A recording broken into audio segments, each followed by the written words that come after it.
At my wife's sister's wedding, I was stopped by a security guard and denied entry. "Your name is not on the list," he said coldly, blocking my way. I stood there in my tailored navy suit, holding the gift bag like a damn fool, while the bass from the music thumped through the ground. I looked over his shoulder and saw them, my wife, Courtney, and her mother, Beverly, standing near the entrance in their designer dresses, sipping champagne, laughing, pointing, watching me get humiliated like some unwanted intruder. I didn't make a scene. That's not my style. I just turned around and walked back to the car with my jaw clenched and the gift still in my hand. I didn't even realize my hand was shaking until I fumbled with the keys. I sat in the driver's seat for 15 minutes before I started the engine, staring at the venue like I was watching someone else's life collapse in slow motion. Courtney had told me the wedding was going to be tight on space, that it was mostly family, that she didn't want to make it awkward because of some things her sister had said about me. I didn't push. I trusted her. I was a damn idiot. That night, I didn't even bother waiting up. She came home around 2 a.m., heels in her hand, perfume cloud trailing behind her like a trail of deceit. I pretended to be asleep. She didn't even check, just showered, slipped into bed, and faced the other way. The next morning, she acted like everything was normal. Made coffee, kissed my cheek, asked if I'd take out the trash. Not a single word about the wedding. Not one. But here's where it gets twisted. The next day, they came to me in tears. Both of them, Courtney and Beverly, showed up at my office unannounced. Makeup smeared, voices shaky. They looked like a damn soap opera. "Ethan," Courtney whimpered, grabbing my hand like we were still some loving couple. "We need your help. It's urgent." My gut told me to slam the door in their faces. But I'm not wired that way. I let them in. It wasn't until the office door clicked shut behind us that I realized they weren't here to apologize. No, they were here because Courtney's new friend, the same one I'd started to suspect she was fooling around with, was missing. His name was Chase, a sleazy gym trainer type with fake charm and a jawline sculpted for Instagram. Apparently, Chase had disappeared after the wedding, and Courtney was so scared. She thought maybe he was in trouble. Or worse, caught up in something dangerous. She said it like he was family, like he mattered more than I did. That's when I felt it, the snap. Like something inside me cracked open. I wasn't even angry. I was ice. Frozen. Sharp. I looked Courtney straight in the eyes and said, "You're telling me you took him to the wedding instead of me. You humiliated me. Then he disappears. And now you come to me for help?" She didn't deny it. "Not really. It wasn't like that," she said quickly, voice trembling. "You don't understand. Chase just needed someone." "Oh, I understand." I cut her off. "I understand everything now." Beverly started sniffling louder, clearly trying to draw attention to herself. Classic narcissist play. I ignored her. I turned back to Courtney, who was now biting her lip like she used to when she lied about working late. "You left me off the list so you could bring your boy toy to your sister's wedding," I said. "You laughed while I was standing outside like some damn delivery driver. And now you want me to help you find him." That's when she snapped. "Don't act like you're some innocent victim," she hissed, stepping back. "You're boring, Ethan. You've always been boring. You never paid attention to me. You never understood what I needed." I almost laughed. Not because it was funny, but because I finally saw her. Not the woman I married. Not the one I thought I'd build a life with. Just a manipulative, self-centered, lying bitch who would torch the whole world if it meant she got to be the center of it. "You'll regret this," she whispered, tears now gone, replaced by venom. "No," I said calmly, opening the office door. "You will." And as she walked out, heels clicking like gunshots, I knew this was just the beginning. I wasn't just going to find out how deep the betrayal went. I was going to dig until I hit the core. The next morning, I woke up before the sun. I didn't sleep much, just lay there, staring at the ceiling, hearing every second tick by like a countdown to something ugly. Courtney was still asleep beside me, her breath slow, peaceful, as if she hadn't detonated a bomb in our marriage the night before. I couldn't look at her without seeing that smug laugh from across the wedding venue, like I was a joke to her. I got out of bed and opened her purse. I wasn't proud of it, but something told me I'd find more truth there than I ever would in her eyes. I did. Hidden beneath a pile of makeup and a charger cord was a folded piece of paper. It was a printed itinerary. Hotel name. Reservation for 2. Booked under her maiden name. The check-in date? The same day as her sister's wedding. I took a photo of it, folded it back exactly how it was, and slid it back in. She didn't suspect a thing. By lunch, I was parked across from that hotel. Downtown. 5 stars. A doorman in a red jacket. I watched couples come and go, families dragging luggage, bellhops moving like ants. And then I saw him. Chase. He walked out of the hotel alone, pulling a small suitcase. Dark glasses, hoodie pulled up, looking around like a man who didn't want to be seen. I started the engine. I didn't follow him right away. I just sat and stared at his back as he walked away from everything, including my wife. That's when I knew. He wasn't missing. He was bailing. I tailed him for 15 minutes. He stopped at a pharmacy, paid cash. Then a gas station. Then, nothing. He vanished into a parking garage. I waited. 10, 20, 30 minutes. Nothing. I drove through the structure, floor by floor. No sign of him. Either he had someone waiting, or he knew another exit. I came home to find Courtney cooking dinner. Like that made everything normal again. "Hey babe," she said, flipping salmon. "You want wine?" I stared at her for a full 5 seconds before answering. "Where's Chase?" She froze. Just a blink, but I saw it. "Who?" "Wrong move. The guy you took to the wedding.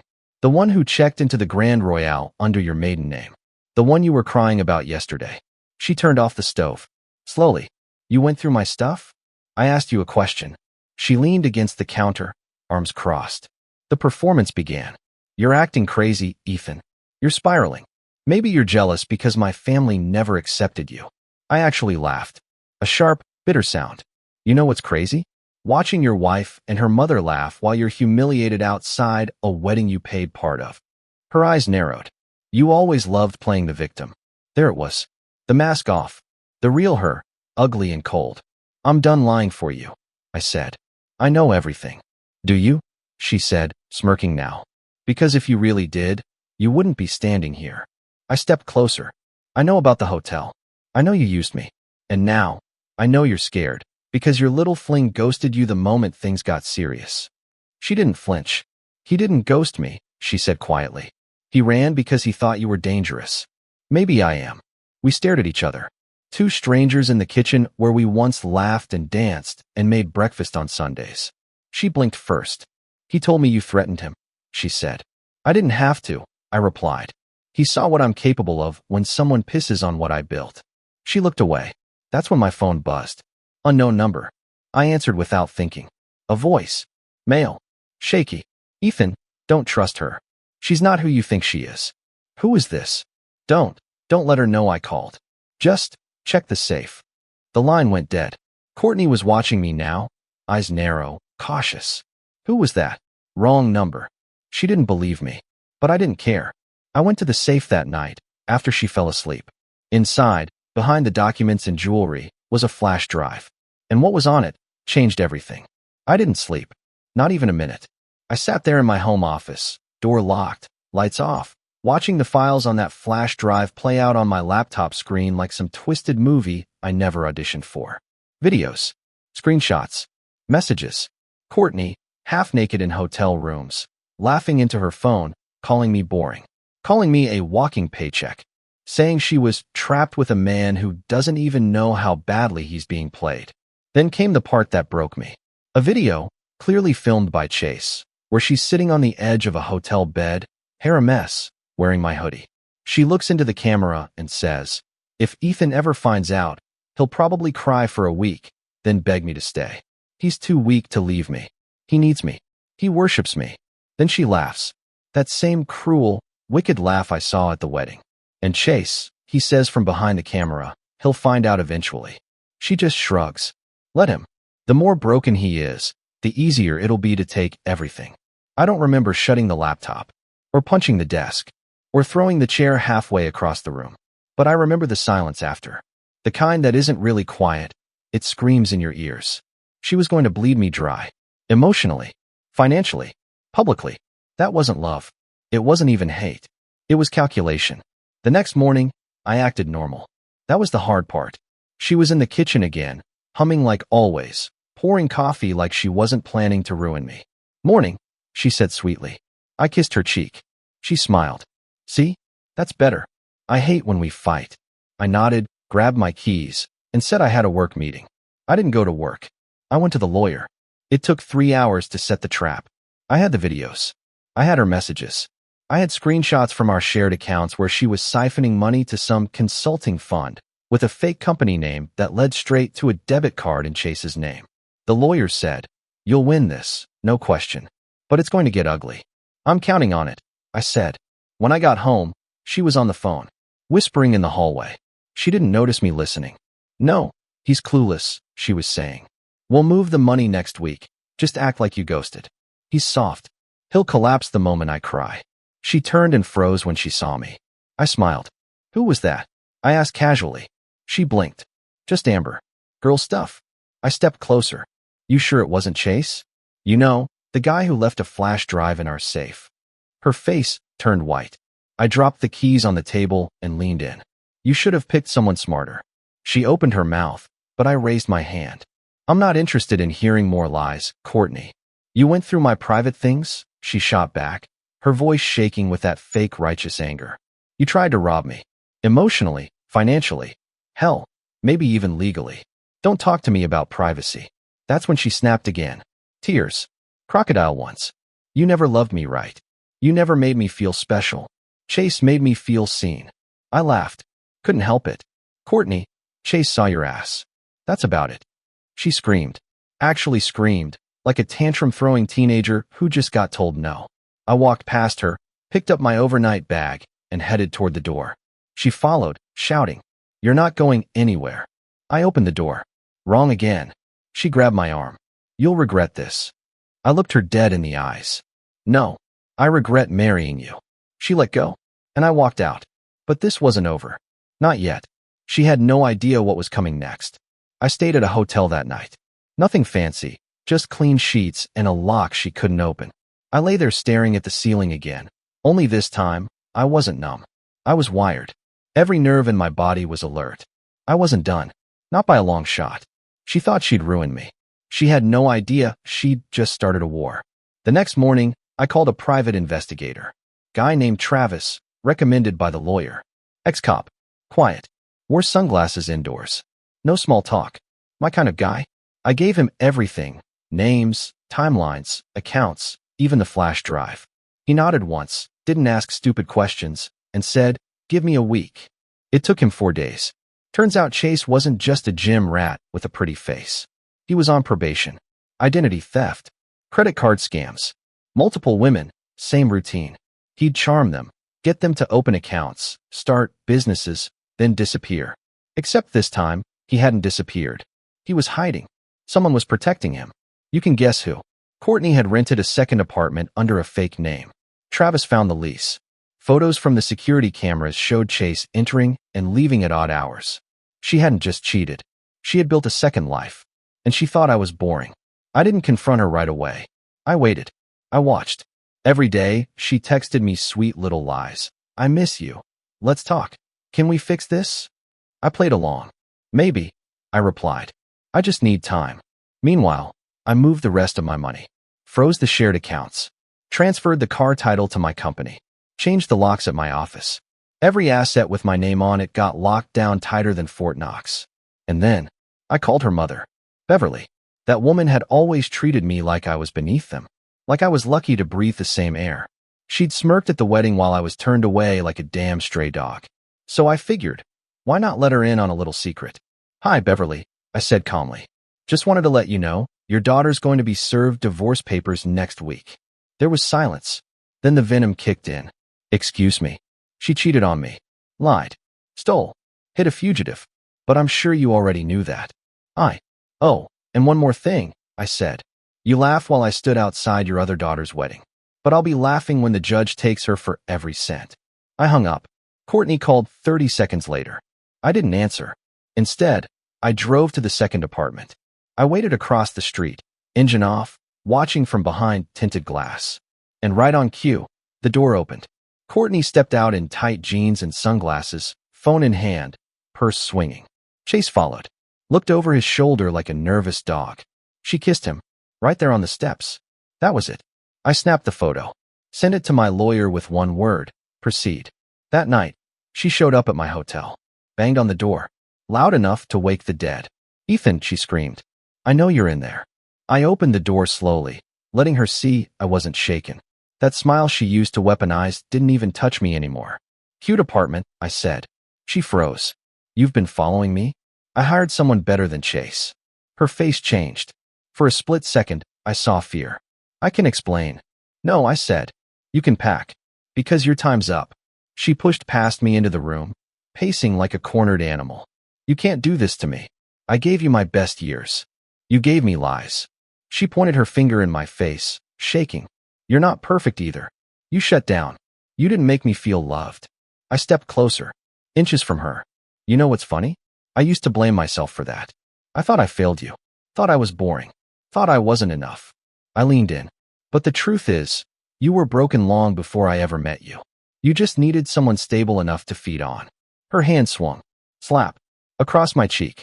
I didn't flinch. I smiled. And then I handed her the envelope. Inside were the divorce papers. She opened it, scanned the first page, and her hands started shaking. You're going to regret this, she hissed. I'll take everything. I walked to the door, opened it wide, and said calmly, try me. And I watched her walk out of my life with fire in her eyes and nothing in her hands. But the fire? It was mine now. I didn't hear from her for 3 days. Silence. No calls. No texts. Not even one of those manipulative guilt trap voice notes she used to send when she wanted to reel me back in. And just when I started thinking maybe, just maybe, she was finally done, she showed up at my office. She was dressed in white, like some twisted joke, like a bride who missed her own damn wedding. She didn't wait to be invited in, just stormed past my assistant and into my office like she still had a place in my life. My assistant stood frozen, unsure what to do. I waved her off. Courtney shut the door and turned to face me. Her makeup was perfect, not a tear in sight. This wasn't the pleading, trembling act anymore. This was a calculated performance. I knew that version of her well. Cold, polished, empty inside. You're making a mistake, she said, arms crossed, eyes locked on mine. I already made the mistake, I said without blinking. I married you. She smiled, but it didn't reach her eyes.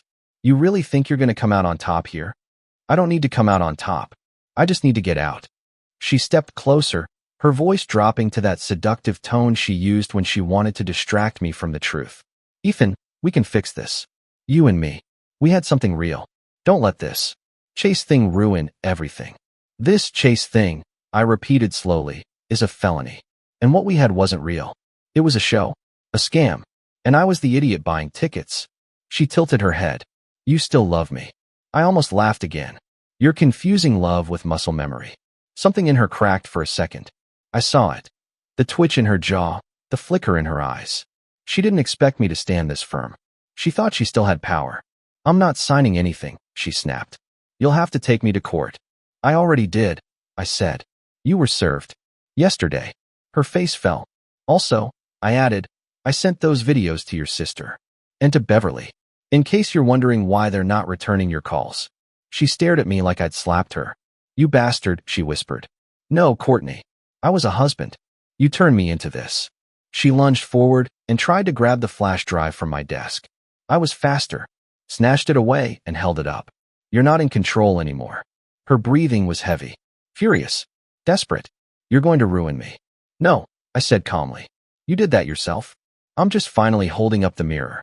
She stormed out, slamming the door hard enough to rattle the walls. My assistant peeked in, eyes wide. You okay? I nodded. Better than I've been in years. That night, I got a call from Travis. We found Chase. He was in a motel 2 hours outside the city, registered under a fake name. Cops were on their way. Apparently, someone had tipped them off that he was linked to a series of online scams. That someone was me. He'd be spending the next few years in prison. And Courtney? Well, she tried to play the victim card. Said she was manipulated. Said she had no idea what Chase was doing. But the bank records didn't lie. The messages didn't lie. The lease under her fake name didn't lie. The judge saw right through her.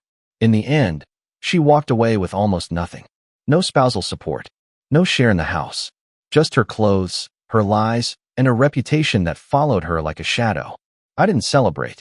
There was no victory dance. Just relief. Cold, quiet, full-body relief. Because when you spend years loving someone who was only ever pretending, the win isn't revenge, it's freedom. But there was one last thing. A letter. One I never sent. I wrote it the night she left the hotel screaming, back when my hands still shook with everything I wanted to say, but couldn't. It said, "Courtney, if you're reading this, it means you're still trying to understand how you lost. The truth is, you lost the moment you decided to treat love like leverage. I gave you everything, and you gave me a performance. I hope one day you understand the difference." I never mailed it. I burned it, because she didn't deserve the closure. Weeks passed. The dust settled. Life didn't exactly go back to normal, because nothing about me was normal anymore. I wasn't the man I was before Courtney, and maybe that was a good thing. I moved into a loft downtown. Smaller, quieter. No reminders of her perfume clinging to the curtains. No arguments echoing in the walls. Just silence. Pure, unfiltered peace. The kind you don't realize you've been missing until you finally breathe it in. I started sleeping better. Eating better. Hell, I started reading again. Little things. Things that used to feel like nothing but had been eaten alive by her chaos. I wasn't trying to rebuild my life. I was trying to remember who I was before I lost myself in hers. Then, one night, my phone lit up. Unknown number. I let it ring. Then it rang again. And again. I finally picked up. "Ethan," a voice whispered. "Courtney." I didn't say a word. She breathed into the phone for a few seconds like she was scared I'd hang up. Or maybe hoping I would. "They're charging me," she said. "Accessory to fraud." I didn't know. "You did." I didn't mean for it to go that far. "Chase, he was using me." "You were using me," I replied flat. "I'm scared." I waited. She kept going. "I don't know who I am without all of this. That's not my problem anymore." "I miss you," she choked out. "You were the only real thing I had." That part hit. Not because I believed her, but because a part of me used to want that to be true. I said nothing. "Ethan, please. Can you just talk to the DA? Tell them I was manipulated. I'll go away if you do. I swear. You'll never hear from me again." I almost pitied her. Almost. But then I remembered that wedding. Her laugh. The way she kissed Chase like I was dead. The way she played me like a damn lottery ticket she thought she'd already won. "No," I said. Click. That was the last time I ever heard her voice. Later, I found out she took a plea deal. 6 months probation. Mandatory therapy. Community service. That was it. The system let her walk. Figures. But I didn't care anymore. The court didn't need to punish her. Life would. People like her always end up alone. Not because they're unloved, but because they're unlovable. There's a difference. Funny thing is, I ran into Beverly at a coffee shop a few months later. She looked older. Like life had finally caught up with her. She saw me, and for a second, I thought she was going to turn around and pretend she hadn't. Instead, she walked up to me. "Ethan," she said, soft. "I didn't know. I didn't realize." "You did," I said. She sighed. "She always said you were too quiet.